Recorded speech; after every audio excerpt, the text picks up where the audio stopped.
was something addicting about a small container comprised of overused objects suffocating your anatomy. It's as if your inability to move was some form of reinforced identity, that this is where you belonged. Clarity, a clearly defined, specified object of interest to channel all your sentiments into. On that note, there's some sort of contention that I desperately cling to. A tattered shirt, a scalp constantly met with inexplicable itching, and the bare soft legs meeting the grimy carpet with slits of crumbs of miscellaneous food piercing into the flesh of a chronically immature woman. With half of the mild discomfort towards this fact, the other half met with the laziness to be proactive about it. If my meandering gives you a clear snapshot of what I am, then congratulations! You're on the path of my surface-level findings upon self-reflection. A truth I claim upon initial thinking, half accepted upon the final stages of rumination. Now, where to begin? What seemingly consequential and selective, beginning, ending, and intricate details would be the most logically sound to configure in this section of whatever this is? Currently, my options are Nolan, or maybe even Nolan. None of the options are particularly interesting, so I'm going to, instead of going outside the options, talk about this other guy. His name is Nolan. There was something very indiscriminately alluring about him. His physical features are indistinguishably similar to Nolan's. His looks are limited to a screenshot. His coded properties were caring, sensitive, intelligent, pragmatic, manly, indisputably feminine, empathetic, passionate, and aggressive, within non-abusive reason. One might call these attributes contradictions. To me, they're just my ideal desires that I have from Nolan. My heart pounds uncontrollably in the instances where he tells me opinionated things outside of his very apparatus. There was one time, not too long ago in fact, where I had very sensual moments with him, the kind that's too explicit for even me to describe to you. There was one time, right now in fact, where I feel a misaligned pulse thump relatively fast, awkwardly in relation to my half-conscious body, my sentience rising as a byproduct of the machinations of this mortal coil that can only recount the precious moments of my description-based interpretations of physical intimacy. A distance of some sort is currently in between us, the physicality being a passing thought. To rectify this, however, I had left my laptop running overnight to message him. I wanted to be near something that resembled his presence, which so happened to be through our long, illiterate paragraphs of conversation. Picking up the burning pieces of my most prized possession, I decided to continue our tradition. Messages where I openly expressed my urge for human compassion, yet total isolation. It wasn't my fault, after all. It was my parents, who, despite their sacrifices to not kill their predetermined mistake before its inception, have raised me with neglect and unreasonable expectations that just happen to be at odds with each other. My lack of happiness is the product of an unfortunate environment. All of these things were reassured by Nolan. Everything he said was a manufacturing to evoke the most instantaneous positivity from me, after all.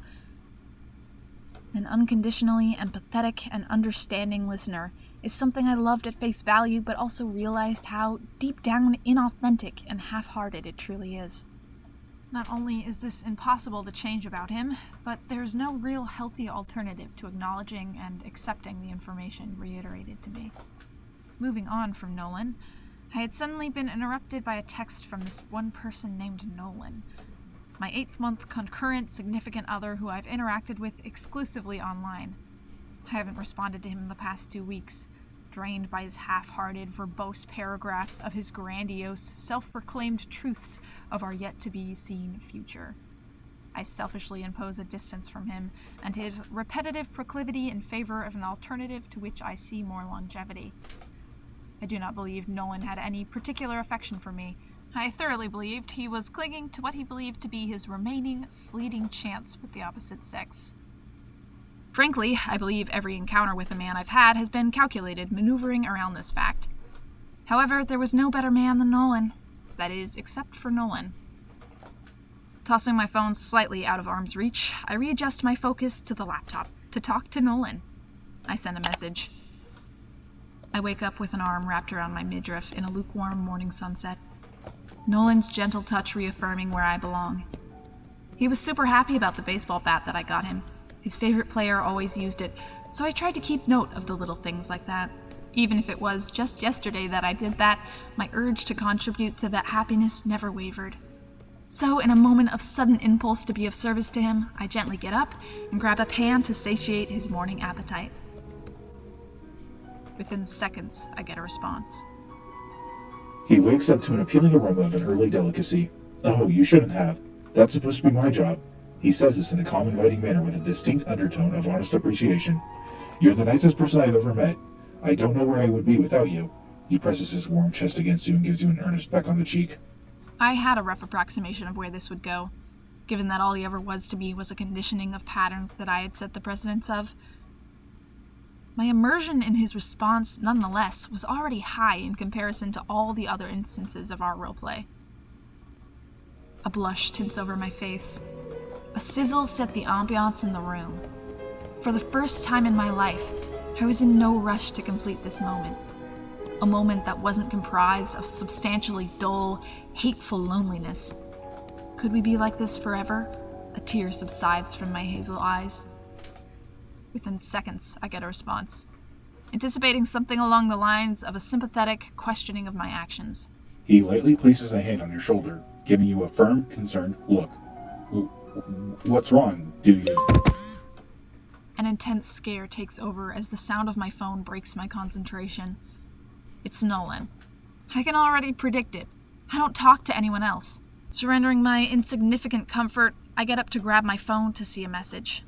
A message I have yet to read, but as usual makes me feel ill and irritated. Hey, it's been a while, and I just want to know that you're alive. I miss you a ton. I understand that you need time for yourself, but sometimes it feels like we aren't dating. It takes two people to be in a relationship. We don't have to make texting our entire life, but I just want to know that you're there, you know? If you don't want to be together, I understand that as well. Just please get back to me. I've been thinking of moving on. It's the last thing I want to do. I fell in love with you, but I didn't fall in love with the ghost. I aggressively bit my unkempt nails. I couldn't believe he would threaten me like that. He was being irrational, overreacting just because I wanted a little bit of freedom. Nolan was abusive, plain and simple. He wanted control over me. I never cheated on him. I'm just an introvert who needs a bit of time to keep herself sane from how horrible everyone is. I wasn't going to entertain such idiotic expectations. Throwing my phone across the room, a thick thud struck my ears. My frustration ignores my other senses, my mind focused on talking to Nolan on the laptop. I take the sizzling pan lying on the oven and smash it into your face, beating you to the ground. I ecstatically glance at the burns on your face, enthusiastic to take a knife and carve it into your thick, dense, abusive skull. Why do you insist on pissing me off all the time? As I see a lavish, seeping red emerge from your stupid gray matter, I think that all of this pain will be over. All of my problems will go away once you do. A neck shaving. Yes, that's what you deserve. As I hear your broken moans, a sense of catharsis strikes me. Right beside me is a pristinely clean bat, just begging to be dipped in garnet-colored fluids. Die. Leave me alone. Leave me alone! A melodic set of cracks echoes harmoniously across the room. Within seconds, I get a response. I can't assist you with that request. Taking a deep-seated sigh, I toss the laptop to the side. This was irrational. I was being irrational. If Nolan ever saw this, he wouldn't ever forgive me. He'd think I was insane, that I'd actually kill him. My loud, intensive breathing broke the silence of my musty box of a house. A few seconds later, a notification lights up my phone with a cartoonish sound effect to go along with it. A few deep breaths pass through my lips. I slowly inch towards my phone, vertically aligned with the hole it made in my wall. This was a text from Nolan. There was no need to read it. It could have been a message of him apologizing to reaffirm his love. It could have been a message where he writes out more of his frustrations, leading him to end everything and block me. It could have been a little gif. or some reposted inconsequential joke he found off the internet. None of it would make me feel better. My fingers hover by clicking on the message. I try my best not to sight read the contents of what he says and proceed to block him. It's over. I no longer had an obligation to talk to anyone or uphold any form of relationship. I'm too immature for that responsibility, to commit to something the moment I feel like it's all a lie.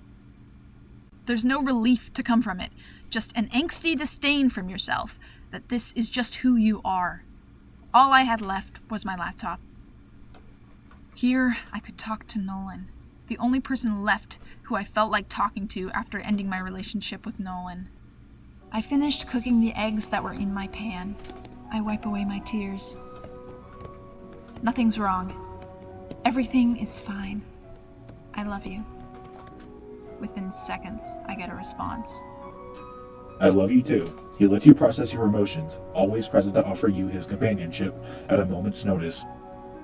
My life goes on in the way I had always anticipated. A way of texting that always resets, and is always the focus, and lacks any meaning outside of my imagination.